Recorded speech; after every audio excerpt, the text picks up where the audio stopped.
Hello, what's up kabiyag? Ito magluluto po tayo ng frog curry. Ayan po yung palaka natin. Ito po yung sasawag po nating gulay.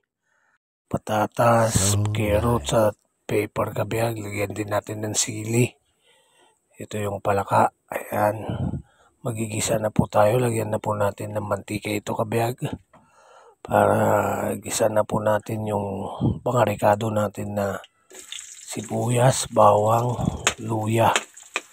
Ayan po, singkutsahin po natin mabuti ito para magisa po ng maayos. Kaya ito, tapos ilagay natin ito yung ating palaka. Mamaya pag nagisa na po ng maayos yung ating mga sibuyas, yan po yung ating palaka. Nalagay na po rin po natin para masangkot siya po itong mabuti.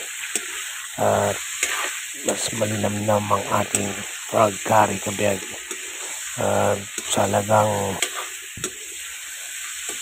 300 po yan na binili ko. Okay na po ang ating fried curry. Sa ating mga nagliliw, doon po sila kumikita din naman sa mga ganyan. So nagbibenta rin sila, mga per kilo rin po ang benta nila. Yan po yung mga sideline din nila kabiyag. Kaya yan, lagyan na po natin na yung kuwan po ito, gata, para yun po yung papalinamnam sa ating frog curry kabiyag. Napakadali lang pong lutuin po ito at ito ay napakasarap kabiyag. Kaya itry nyo din po ito, exotic frog curry. Halu-haluin po natin ng konti po ito kabiyag. Ayan, pag burkantay pa ibasit sa tayo ikapil di ay rekado na kabiyag. Yan, halu-haluin po natin ito para maluto po sa gata. Muna itong palaka natin kabiyag. Ayan, ang lalaki po nito na palaka kabiyag, talagang nalasag dagito yung ako tukak. Ayan, lalagay na po natin ang ating mga gulay kabiyag na